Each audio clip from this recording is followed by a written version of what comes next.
ಈ world hyper tension day ಸಲುವಾಗಿ ನಮ್ ಜೊತೆ ಇದ್ದಾರೆ ಬೆಂಗಳೂರಿನ ಡಾಕ್ಟರ್ ವಿನೋದ್ ಬಾಬುರವರು. ಬ್ಲಡ್ ಪ್ರೆಷರ್ ಕಂಟ್ರೋಲ್ ಮಾಡಿ ಹೇಗೆ ಹಾರ್ಟ್ ಅನ್ನ ಹೆಲ್ದಿ ಆಗಿಡಬಹುದು ಅಂತ ಗೈಡ್ ಮಾಡ್ತಿದ್ದಾರೆ. Welcome doctor.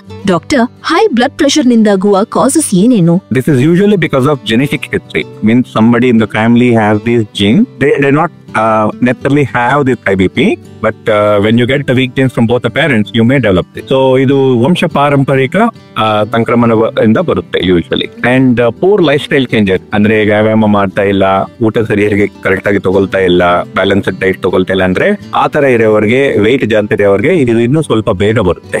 ಡಾಕ್ಟರ್, ಇಂಡಿಯಾದಲ್ಲಿ ಹೈ ಬಿಪಿ ಇನ್ಸಿಡೆಂಟ್ಸ್ ಗಳು ಹೇಗೆ ಸಾಮಾನ್ಯವಾಗಿವೆ ಅಂಡ್ ಹೈಪರ್ ಟೆನ್ಷನ್ ನ ಕಾಮನ್ ರಿಸ್ಕ್ ಫ್ಯಾಕ್ಟರ್ಸ್ ಏನು? ಡಯಾಬಿಟಿಸ್ ಗಿಂತ 3 times ಮೋರ್ ಕಾಮನ್. ಅಂದ್ರೆ ಲಾಸ್ಟ್ ಇಯರ್ ನಮ್ಮ ಮೋಹನ್ ಡಯಾಬಿಟಿಸ್ ಸೆಂಟರ್ ಅಲ್ಲಿ ICMR ಇಂಡಿಯಾ ಸ್ಟಡಿ ಒಂದು ಮಾಡಿದ್ವಿ. ಅದರಲ್ಲಿ ಡಯಾಬಿಟಿಸ್ ಪ್ರತಿಶತ 11% ಇನ್ ಇಂಡಿಯನ್. ಅದೇ ರೀತಿನೇ ಈ ಹೈ ಬಿಪಿ ಅನ್ನೋದು 3 times ಮೋರ್ ಕಾಮನ್. ಅಂದ್ರೆ ಸುಮಾರು 1/3 of the adults have the high BP. So ಈ ತರ ಇರೋರಿಗೆ ಮೇನ್ಲಿ ನಿಮ್ ಫ್ಯಾಮಿಲಿಯಲ್ಲಿ ಯಾರಿಗೇನ ಬಿಪಿ ಇದ್ರೆ, ಓವರ್ ವೇಟ್ ಯಾರನ್ನ ಇದ್ರೆ, ಡಯಾಬಿಟಿಸ್ ಏನಾದ್ರೂ ಇದ್ರೆ ಫ್ಯಾಮಿಲಿಯಲ್ಲಿ ನಿಮ್ಗೆ ಬಿಪಿ ಬರೋದಕ್ಕೆ ಚಾನ್ಸಸ್ ಜಾಸ್ತಿ ಇರುತ್ತೆ. ಸೊ ಈ ತರ ರಿಸ್ಕ್ ಫ್ಯಾಕ್ಟರ್ಸ್ ನಿಮ್ ಫ್ಯಾಮಿಲಿದಲ್ಲಿ ಯಾರಿಗೇನ ಇದ್ರೆ ನೀವು ಬಿಪಿ ಮಿಷನ್ ತಗೊಂಡು ಚೆಕ್ ಮಾಡ್ಕೋಬೇಕಾಗತ್ತೆ. ಡಾಕ್ಟರ್, ಹೈ ಅಥವಾ ಲೋ ಬ್ಲಡ್ ಪ್ರೆಷರ್ ಅನ್ನ ಅರ್ಲಿ ಡಿಟೆಕ್ಟ್ ಮಾಡೋದು ಎಷ್ಟು important? Early detection of high blood pressure paves the way for better management of hypertension and thereby avoid the risk associated with heart and kidney related ailments. So ಅದಕ್ಕೆ early ಆಗಿ identify ಮಾಡ್ಬಿಟ್ಟು correct ಆಗಿ medicine ತಗೊಂಡು ಅವಾಗ follow up ಮಾಡ್ಕೊಂಡು ಈ ಕಿಡ್ನಿನೇ heart ಕಾಯಿಲೆನೆ avoid ಮಾಡಬಹುದು. Doctor, hyper tension ನ ಅರ್ಲಿ ವಾರ್ನಿಂಗ್ ಸಿಂಪ್ಟಮ್ಸ್ ಏನು? ಇದೆಲ್ಲ ಕಾಣಿಸ್ಕೊಂಡ ನಂತರ ಇಮಿಡಿಯೇಟ್ಲಿ ಡಾಕ್ಟರ್ ವಿಸಿಟ್ ಮಾಡ್ಬೇಕಾ? ಈ ಬಿಪಿ ಇರೋದು ಪೇಷಂಟ್ಗೆ ಯಾವ ತರನು ಸಿಂಪ್ಟಮ್ಸ್ ಬರಲ್ಲ.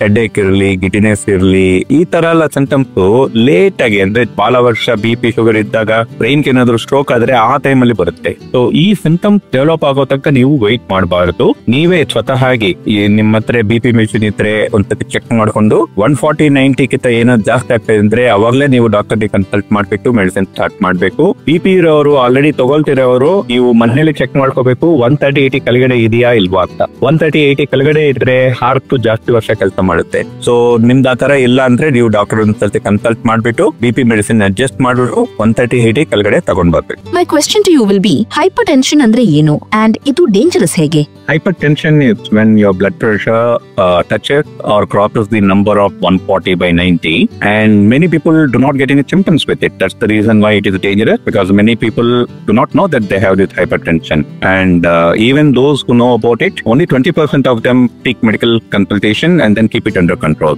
So this is the facts from WHO. So very important to keep it under control from earlier on. Doctor, high blood pressure ನಿಂದಾಗುವ ಕಾಸಸ್ ಏನೇನು? This is usually because of genetic history. Means somebody in the family has this gene. They not necessarily have this high BP, but when you get the weak genes from both the parents, you may develop this. So ಇದು ವಂಶ ಪಾರಂಪರಿಕ ಸಂಕ್ರಮಣದಿಂದ ಬರುತ್ತೆ usually. And poor life style changes, ಅಂದ್ರೆ ವ್ಯಾಯಾಮ ಮಾಡ್ತಾ ಇಲ್ಲ, ಊಟ ಸರಿಯಾಗಿ ಕರೆಕ್ಟ್ ಆಗಿ ತಗೊಳ್ತಾ ಇಲ್ಲ, ಬ್ಯಾಲೆನ್ಸ್ಡ್ ಡೈಟ್ ತಗೊಳ್ತಾ ಇಲ್ಲ ಅಂದ್ರೆ ಆ ತರ ಇರೋವರಿಗೆ, ವೆಯ್ಟ್ ಜಾಸ್ತಿ ಇರೋವರಿಗೆ ಇದು ಇನ್ನೂ ಸ್ವಲ್ಪ ಬೇಗ ಬರುತ್ತೆ. ಡಾಕ್ಟರ್, ಇಂಡಿಯಾದಲ್ಲಿ ಹೈ ಬಿಪಿ ಇನ್ಸಿಡೆಂಟ್ಸ್ ಗಳು ಹೇಗೆ ಸಾಮಾನ್ಯವಾಗಿವೆ ಅಂಡ್ ಹೈಪರ್ ಟೆನ್ಷನ್ ನ ಕಾಮನ್ ರಿಸ್ಕ್ ಫ್ಯಾಕ್ಟರ್ಸ್ ಏನು? ಡಯಾಬಿಟಿಸ್ ಗಿಂತ 3 times ಮೋರ್ ಕಾಮನ್. ಅಂದ್ರೆ ಲಾಸ್ಟ್ ಇಯರ್ ನಮ್ಮ ಮೋಹನ್ ಡಯಾಬಿಟಿಸ್ ಸೆಂಟರ್ ಅಲ್ಲಿ ICMR ಇಂಡಿಯಾ ಸ್ಟಡಿ ಒಂದು ಮಾಡಿದ್ವಿ. ಅದರಲ್ಲಿ ಡಯಾಬಿಟಿಸ್ ಪ್ರತಿಶತ 11% ಇನ್ ಇಂಡಿಯನ್. ಅದೇ ರೀತಿನೇ ಈ ಹೈ ಬಿಪಿ ಅನ್ನೋದು 3 times ಮೋರ್ ಕಾಮನ್. ಅಂದ್ರೆ ಸುಮಾರು 1/3 of the adults have the high BP. So ಈ ತರ ಇರೋರಿಗೆ ಮೇನ್ಲಿ ನಿಮ್ ಫ್ಯಾಮಿಲಿಯಲ್ಲಿ ಯಾರಿಗೇನ ಬಿಪಿ ಇದ್ರೆ, ಓವರ್ ವೇಟ್ ಯಾರನ್ನ ಇದ್ರೆ, ಡಯಾಬಿಟಿಸ್ ಏನಾದ್ರೂ ಇದ್ರೆ ಫ್ಯಾಮಿಲಿಯಲ್ಲಿ ನಿಮ್ಗೆ ಬಿಪಿ ಬರೋದಕ್ಕೆ ಚಾನ್ಸಸ್ ಜಾಸ್ತಿ ಇರುತ್ತೆ. ಸೊ ಈ ತರ ರಿಸ್ಕ್ ಫ್ಯಾಕ್ಟರ್ಸ್ ನಿಮ್ ಫ್ಯಾಮಿಲಿಯಲ್ಲಿ ಯಾರಿಗೇನ ಇದ್ರೆ ನೀವು ಬಿಪಿ ಮಿಷನ್ ತಗೊಂಡು ಚೆಕ್ ಮಾಡ್ಕೋಬೇಕಾಗತ್ತೆ. ಡಾಕ್ಟರ್, ಹೈ ಅಥವಾ ಲೋ ಬ್ಲಡ್ ಪ್ರೆಷರ್ ಅನ್ನ ಅರ್ಲಿ ಡಿಟೆಕ್ಟ್ ಮಾಡೋದು ಎಷ್ಟು important? Early detection of high blood pressure paves the way for better management of hypertension and thereby avoid the risk associated with heart and kidney related ailments. So ಅದಕ್ಕೆ early ಆಗಿ identify ಮಾಡ್ಬಿಟ್ಟು correct ಆಗಿ medicine ತಗೊಂಡು ಅವಾಗ follow up ಮಾಡ್ಕೊಂಡು ಈ ಕಿಡ್ನಿನೇ heart ಕಾಯಿಲೆನೆ avoid ಮಾಡಬಹುದು. Doctor, hyper tension ನ ಅರ್ಲಿ ವಾರ್ನಿಂಗ್ ಸಿಂಪ್ಟಮ್ಸ್ ಏನು? ಇದೆಲ್ಲ ಕಾಣಿಸ್ಕೊಂಡ ನಂತರ ಇಮಿಡಿಯೇಟ್ಲಿ ಡಾಕ್ಟರ್ ವಿಸಿಟ್ ಮಾಡ್ಬೇಕಾ? ಈ ಬಿಪಿ ಇರೋದು ಪೇಷಂಟ್ಗೆ ಯಾವ ತರನು ಸಿಂಪ್ಟಮ್ಸ್ ಬರಲ್ಲ.